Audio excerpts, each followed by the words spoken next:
হযরত আদম আলাইহিস সালামকে সৃষ্টি হওয়ার 2000 বছর পূর্বে, কয় হাজার বছর? 2000 বছর পূর্বে এই পৃথিবীর একেবারে মাঝখানে আল্লাহ পাক ফেরেশতাদের মাধ্যমে পবিত্র কাবা ঘর নির্মাণ করেছিলেন। সুবহানাল্লাহ। কোন ঘর? কাবা ঘর। আদম আলাইহিস সালাম সৃষ্টি হওয়ার 2000 বছর পূর্বে। বলেন সুবহানাল্লাহ।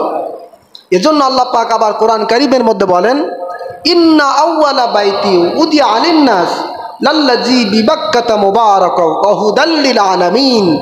আল্লাহ পাক বলছেন, নিঃসন্দেহে নিশ্চয়ই এই জমিনের, এই পৃথিবীতে, এই দুনিয়াতে সর্বপ্রথম মানুষই ইবাদতের জন্য ঘর হচ্ছে কাবা। বলেন সুবহানাল্লাহ।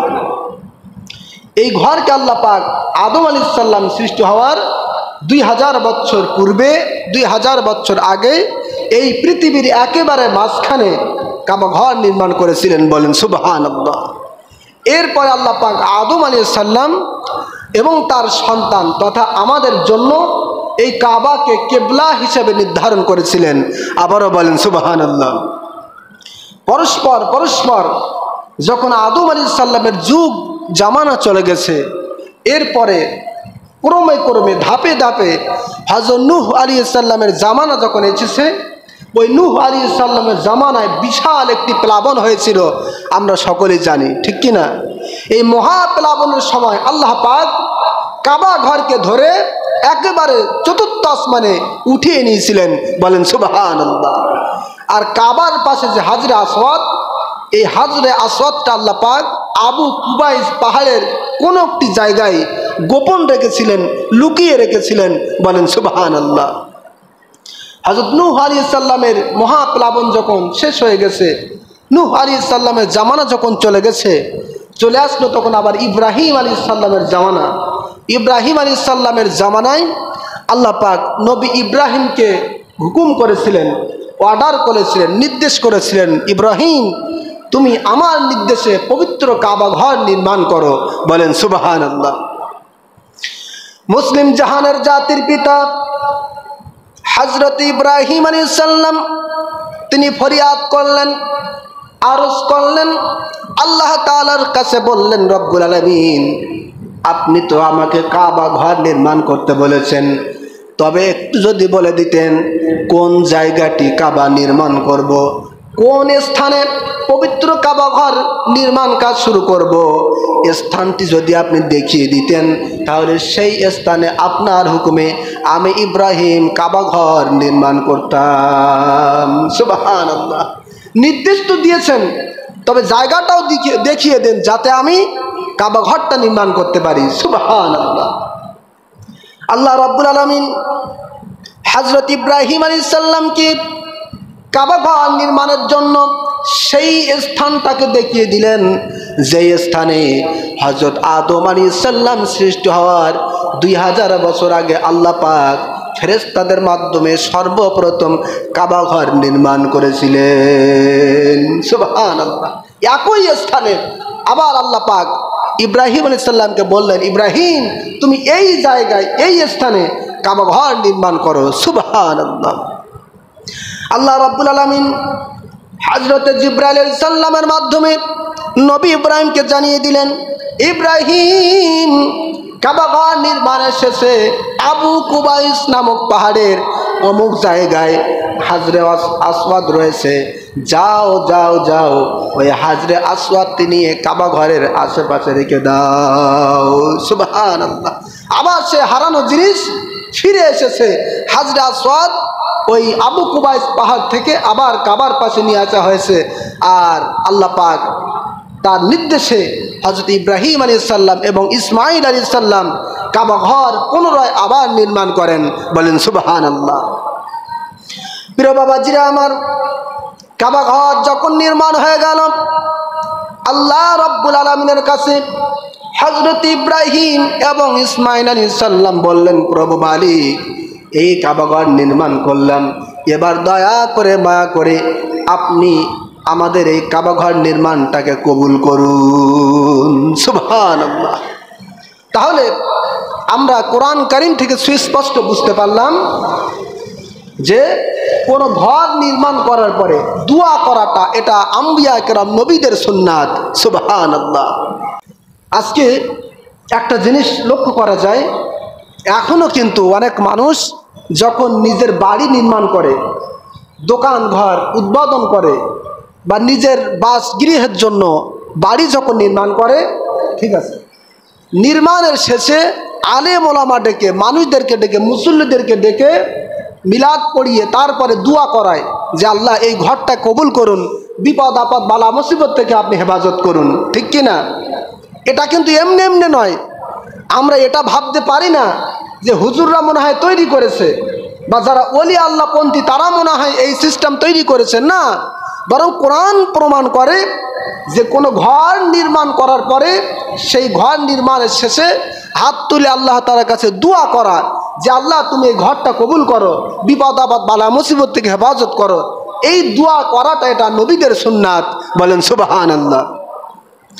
হযরতে পয়গম্বর ইব্রাহিম আলাইহিস সালাম আল্লাহ তাআলার কাছে দোয়া করলেন, রব্বুল আলামিন কাবা ঘর নির্মাণ করতে বলেছেন, আমি ইব্রাহিম এবং আমার সন্তান ইসমাইল একসাথে কাবা ঘর নির্মাণ করলাম, এবার আপনি আমাদের এই কাবা ঘর নির্মাণটাকে কবুল করুন।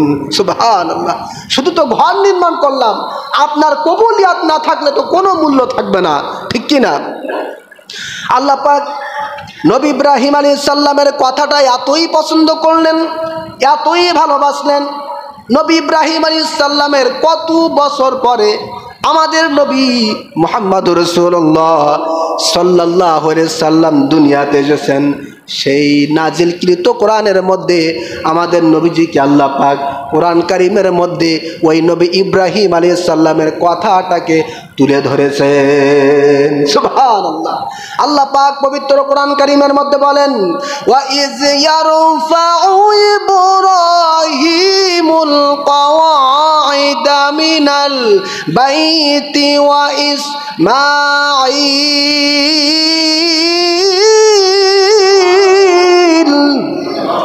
রব্বানা তাকাব্বাল মিন্না ইন্নাকা আনতাস সামিউল আলিম।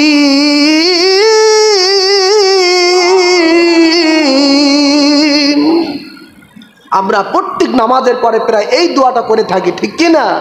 আমরা বলি রব্বানা তাকাব্বাল মিন্না ইন্নাকা আনতাস সামিউল আলিম। এই দোয়া কিন্তু আমাদের সকলের মুখস্থ, তবে এর পিছনে কি রহস্য, এর পিছনে কি শানে নজুল তাফসীর রয়েছে আমাদের অনেকেরও অজানা। ঠিক কি না? আল্লাহ রাব্বুল আলামিন বলেন, ওয়া ইয ইয়ারফাউ ইব্রাহিমুল কওয়াইদা মিনাল বাইতি ওয়া ইসমাঈল। আর স্মরণ করুন ওই সময়ের কথা যখন নবী ইব্রাহিম এবং ইসমাইল আলাইহিস সালাম কাবা ঘর নির্মাণ করলেন। নির্মাণের পরে বললেন, রব্বানা তাকাব্বাল মিন্না ইন্নাকা আনতাস সামিউল আলিম। প্রভু মালিক, কাবা ঘর নির্মাণ করলাম আপনার নির্দেশে, আপনার অনুমতি নিয়ে কাবা ঘর নির্মাণ পরিপূর্ণ হয়ে গেছে। এবার দয়া করে মায়া করে আমাদের এই কাবা ঘর আপনি কবুল করুন। সুবহানাল্লাহ। আপনার নির্দেশে কাবা ঘর নির্মাণ করেছি, নির্মাণ কাজ শেষ, এবার আপনি কবুল করুন। সুবহানাল্লাহ। আল্লাহ রাব্বুল আলামিন কাবা ঘর কবুল করলেন। অনেকগুলো কথা, অনেকগুলো আয়াত, সবটা বললে পরে সময় শেষ হয়ে যাবে। গুরুত্বপূর্ণ কথাটা আপনাদেরকে বলি। আল্লাহ রাব্বুল আলামিন কাবা ঘর কবুল করলেন, করার পরে আবার নবী ইব্রাহিম আলাইহিস সালামকে আবার আরেকটি আদেশ দিলেন, অর্ডার করলেন। আল্লাহ পাক বললেন, ইব্রাহিম শুধু কাবা ঘর নির্মাণ করলে হবে না, বরং এই ঘরে হজ আদায় করার জন্য মানুষের মাঝে দাওয়াতের ব্যবস্থা করো। সুবহানাল্লাহ। কাবা তো নির্মাণ করলে, তবে শুধু কাবা নির্মাণ করলে তো হবে না, বরং এই কাবা ঘরে এসে মানুষ হজ করবে, আমি আল্লাহ তাআলাকে রাজি খুশি করবে, সেই ব্যবস্থা করো, মানুষদেরকে হজের দাওয়াত দাও। সুবহানাল্লাহ। সেই কথাটি আল্লাহ পাক কোরআন কারীমের মধ্যে এভাবে বলেছেন। আল্লাহ পাক বলেন, ওয়াআযযিন ফিন্নাসি বিল হজ্জ ইয়াতুকা রিজালান ওয়া আলা কুল্লি দামিরিন ইয়াতিনা মিন ফাজ্জিন আমিক। আল্লাহ রাব্বুল আলামিন বলেন, ওয়াজ্জিন ফিন্নাস, ইব্রাহিম মানুষের মাঝে হজের দাওয়াত দাও, মানুষদেরকে হজের আহ্বান করো। তাহলে তুমি দেখতে পাবে এই ঘরের নিকটে, তোমার নিকটে মানুষ অনেক দূর দূরান্ত থেকে পায়ে হেঁটে হেঁটে অথবা আরোহী হয়ে হয়ে এই হজের নিকটে হজের আদায় করার জন্য তারা চলে আসবে। সুবহানাল্লাহ। মানুষদেরকে হজের দাওয়াত দাও। ইয়াতে কারিমার ব্যাখ্যায় তাফসির ইবনে কাসির, তাফসির জালালাইন শরীফ, তাফসিরে মাযহারি এ সহ অসংখ্য তাফসিরের মধ্যে আনা হয়েছে, হযরত ইব্রাহিম আলাইহিস সালাম বললেন, আল্লাহ এই জায়গাটা হলো জনমানবহীন অরণ্য প্রান্তর, যেই দিকে তাকাই কোথাও কোনো মানুষ নাই, শুধু ধুধু মরুভূমি, শুধু ফাঁকা জায়গা। এই স্থানে আমি ইব্রাহিম আবার কাকে হজের দাওয়াত দিব? সুবহানাল্লাহ। এখন যে মক্কা মদিনা, মক্কা শরীফ যেখানে রয়েছে তার চতুর্পাশে বাড়ি ঘর, বড় বড় বিল্ডিং আছে না নাই? আছে না? কিন্তু এক সময় কিছুই ছিল না, শুধু একটি ঘর কাবা ছিল। আল্লাহ পাক ওই অবস্থায় বললেন, ইব্রাহিম মানুষদেরকে হজের দাওয়াত দাও। ইব্রাহিম আলাইহিস সালাম বলেন, আল্লাহ কাকে দাওয়াত দিব? যেই দিকে তাকাই সেই দিকে ফাঁকা, একটা মানুষ তো পাই না, আমি ইব্রাহিম কাকে হজের দাওয়াত দিব? বলেন সুবহানাল্লাহ। প্রিয় বাবাজিরা আমার, তাফসীর কারকগণ লেখেন, ইব্রাহিম আলাইহিস সালাম যখন এই কথা বললেন, আল্লাহ রাব্বুল আলামিন বললেন, ইব্রাহিম তোমার দায়িত্ব হলো, তোমার কর্তব্য হলো মানুষদেরকে হজের দাওয়াত শুধুমাত্র জবান থেকে বাহির করে দেওয়া, শুধুমাত্র হজের ঘোষণা দেওয়া, হজের দাওয়াতের ঘোষণা দেওয়া, আর গোটা পৃথিবীর আনাচে কানাচে সেই ঘোষণা পৌঁছে দেওয়ার মালিক আমি আল্লাহ। সুবহানাল্লাহ। তোমাকে আমি যে হুকুম দিয়েছি তুমি সেটা পালন করো, সমস্ত জায়গায় গোটা পৃথিবীতে পৌঁছে দেওয়ার দায়িত্ব আমি আল্লাহর। বলেন সুবহানাল্লাহ। এই আয়াত থেকে আরেকটি বিধান আছে যে আমরা যে ইবাদত করি, আল্লাহ পাক আমাদেরকে হুকুম করেছেন, হুকুম করা মাত্র আমরা ইবাদত করব। ওই ইবাদতের মধ্যে আমাদের কি হবে না হবে, কত সওয়াব হবে, না করলে কি হবে, অত বেশি জানার দরকার নাই। বরং ইবাদত আল্লাহ করতে বলেছেন, সঙ্গে সঙ্গে হুকুম পালন করব, বাকিটা আল্লাহ পাক পরিপূর্ণ ফল আমাদেরকে দান করবেন। ঠিক কি না? আল্লাহ পাক বলেন, ইব্রাহিম তুমি শুধু মানুষের মাঝে হজের ঘোষণা দাও, গোটা পৃথিবীতে, গোটা পৃথিবীর আনাচে কানাচে কোনায় কোনায় ওই হজের দাওয়াত পৌঁছে দেওয়ার দায়িত্ব আমি আল্লাহ নিলাম। সুবহানাল্লাহ। সঙ্গে সঙ্গে হযরত ইব্রাহিম আলাইহিস সালাম তিনি মাকাম ইব্রাহিমের উপরে দাঁড়ালেন। কোন কোন বর্ণনা এসেছে আবু কুবাইস নামক পাহাড়ের উপরে দাঁড়ালেন। এই দুই আঙ্গুলটা কানের ভিতরে ঢুকিয়ে দিলেন। ঢুকানোর পরে হযরত ইব্রাহিম আলাইহিস সালাম এবার দাঁড়িয়ে পূর্ব এবং পশ্চিমে, উত্তর দক্ষিণে, ডানে বামে সব দিক তাকিয়ে তাকিয়ে বলতে লাগলেন, ওয়াজিং ফিন্নাস, ওয়াজিং ফিন্নাস, হে মানুষেরা, হে লোক সকল, তোমরা কি কোথায় আছো? আল্লাহ রাব্বুল আলামিন ঘর নির্মাণ করেছেন কাবা, এই কাবা ঘর তাওয়াফের জন্য, এই ঘরে এসে হজ আদায় করার জন্য আল্লাহ পাক তোমাদেরকে নির্দেশ দিয়েছেন। সুবহানাল্লাহ। আমরা যেভাবে আজান দেই, বুঝতে পেরেছেন, কানের ভিতরে আঙ্গুল ঢুকিয়ে আমরা যেভাবে আজান দেই, ঠিক সেইভাবে হযরত ইব্রাহিম আলাইহিস সালাম মাকাম ইব্রাহিম, অপর বর্ণনা এসেছে আবু কুবাইস নামক পাহাড়ের উপরে দাঁড়িয়ে তিনি ঘোষণা দিচ্ছেন, দুনিয়ার মানুষ তোমরা কি কোথায় আছো? আল্লাহ পাক ঘর নির্মাণ করেছেন আমার মাধ্যমে, এবং এই ঘরে এসে হজ করার অর্ডার, হুকুম তোমাদেরকে দিয়েছেন, তোমরা সবাই চলে আসো। বলেন সুবহানাল্লাহ। তাফসীর প্রমাণ করেন হযরত ইব্রাহিম আলাইহিস সালাম ওই জনমানবহীন অরণ্য প্রান্তরে যখন দাঁড়িয়ে হজের হুকুম দিলেন, সঙ্গে সঙ্গে আল্লাহ রাব্বুল আলামিন গোটা পৃথিবীর আনাচে কানাচে কোনায় কোনায় নবী ইব্রাহিমের ওই দাওয়াতটা পৌঁছে দিতে মুহূর্ত সময় দেরি করলেন না। সুবহানাল্লাহ। সমস্ত জায়গা হয়ে গেল, এমনকি গোটা পৃথিবীতে যারা ছিল সবাই শুনতে পেলেন, এমনকি কিয়ামত পর্যন্ত যারা আসবে, দুনিয়াতে তখন জন্ম হয় নাই, তাদের রুহের জগতে তাদের কান পর্যন্ত আল্লাহ পাক এই হজের ঘোষণাটা আল্লাহ পাক দিয়েছিলেন। সুবহানাল্লাহ। তবে ভাগ্য তাদের ভালো, যারা কিয়ামত পর্যন্ত দুনিয়াতে এসে হজ করবে তারাই শুধুমাত্র সেই আওয়াজ শুনে বলেছিল লাব্বাইক আল্লাহুম্মা লাব্বাইক, বলেন সুবহানাল্লাহ। আমার নিজের কথা বলছি না, তাফসীর থেকে বলছি। আল্লাহ পাক নবী ইব্রাহিম আলাইহিস সালামের এই কথাটি এমনভাবে ছড়িয়ে দিয়েছিলেন যে তাদের আত্মা পূর্বপুরুষদের পৃষ্ঠদেশ থেকে এবং নারীদের গর্ভশয় থেকে যারাই ছিল তারাও এই আওয়াজটি শুনতে পেয়েছিলেন, বলেন সুবহানাল্লাহ। সেই দিন থেকে সেখান থেকে বিধান, যারা হজ যাবে তারা সকলে বলবে লাব্বাইক আল্লাহুম্মা লাব্বাইক, বলেন সুবহানাল্লাহ। সম্মানিত হাজিরিন, এভাবে করে আল্লাহ রাব্বুল আলামিন আমাদের উপরে হজটা ফরজ করেছেন। আর এই হজটা শুধুমাত্র আমাদের জন্য নয়, বরং আমাদের পূর্ববর্তী যত নবী রাসূল এসেছেন তাদের উপরেও আল্লাহ পাক এভাবে যুগে যুগে হজটাকে ফরজ করে দিয়েছেন। সুবহানাল্লাহ।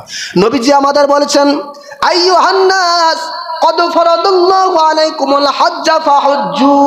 নবীজি বলেছেন আমার উম্মতেরা, লোক সকলেরা, তোমরা হজ আদায় করো। আল্লাহ রাব্বুল আলামিন তোমাদের উপরে হজ আদায় করাটাকে ফরজ করেছেন। সুবহানাল্লাহ। এক সাহাবী দাঁড়িয়ে বললেন আকুল্লা আমিন ইয়া রাসূলুল্লাহ সাল্লাল্লাহু আলাইহি সাল্লাম, নবীজি এই হজ আদায় করা এটা কি প্রতি বছর আমাদের উপরে ফরজ? বলেন সুবহানাল্লাহ। আল্লাহর নবী চুপ থাকলেন, কিছুই বললেন না। সাহাবী আবার প্রশ্ন করলেন আকুল্লা আমিন ইয়া রাসূলুল্লাহ, প্রতি বছর কি হজ করা আমাদের উপরে ফরজ নাকি? নবীজি কিছুই বললেন না। সাহাবী আবার প্রশ্ন করলেন আকুল্লা আমিন ইয়া রাসূলুল্লাহ সাল্লাল্লাহু আলাইহি সাল্লাম, নবীজি প্রত্যেক বছর কি হজ করা আমাদের উপরে ফরজ? সুবহানাল্লাহ। তিনবার বললেন। কয়বার? জোরে বলুন। নবীজি চুপ থাকলেন। এবার বললেন সাহাবী প্রত্যেকবারে যদি আমি নবীজি বলতাম হ্যাঁ, তাহলে প্রতি বছর আল্লাহ পাক তোমাদের উপরে হজ আদায় করাকে ফরজ করে দিতেন। সুবহানাল্লাহ। তবে আমি নবীজি তো জানি প্রত্যেক বছর হজ যদি ফরজ হয়ে যায় তোমাদের জন্য কষ্টকর হয়ে যাবে, ঠিক কিনা? নবীজি কত মায়ার, কত উদার। নবীজি বলছেন আমি যদি হ্যাঁ বলতাম প্রত্যেক বছর তোমাদের উপরে হজ ফরজ হয়ে যেত। তবে এখন বলছি শোনো, না প্রত্যেক বছর নয়, বরং জীবনে একবার তোমাদের উপরে সমর্থবান ধনীদের উপরে হজ আদায় করা ফরজ। বলেন সুবহানাল্লাহ। জীবনে কয়বার? কথা বলুন। হজ না উমরা? কোনটা? আমাদের দেশে অনেক মানুষ রয়েছে যাদের উপরে হজ ফরজ, অথচ হজ আপনার মূল হজ না করে উমরাতে যায়, ঠিক কিনা? কারণ কি? কারণ হলো মূল হজ যদি আদায় করতে যায় 7 থেকে 8 লাখ টাকা খরচ হবে, আর উমরা যদি আদায় করতে চায় হয়তোবা 2 থেকে 2.5 লক্ষ টাকা খরচ হতে পারে। এই টাকার দিকে তাকিয়ে আল্লাহর বিধানকে ভুলে যে মূল হজ না করে আমরা উমরাতে যাই, ঠিক কিনা বলুন? আচ্ছা বলেন তো, কারোর ওপরে যদি মূল হজ খরচ হয়, সে যদি উমরা করে তাহলে কি তার হজ আদায় হবে? উমরার সওয়াব পাবে, তবে মূল হজ থেকে সে বেঁচে যেতে পারবে না, বরং মৃত্যুর আগ পর্যন্ত তার উপরে ওই মূল হজ আদায় করাটা এটা বিধান থাকবে, ঠিক কিনা?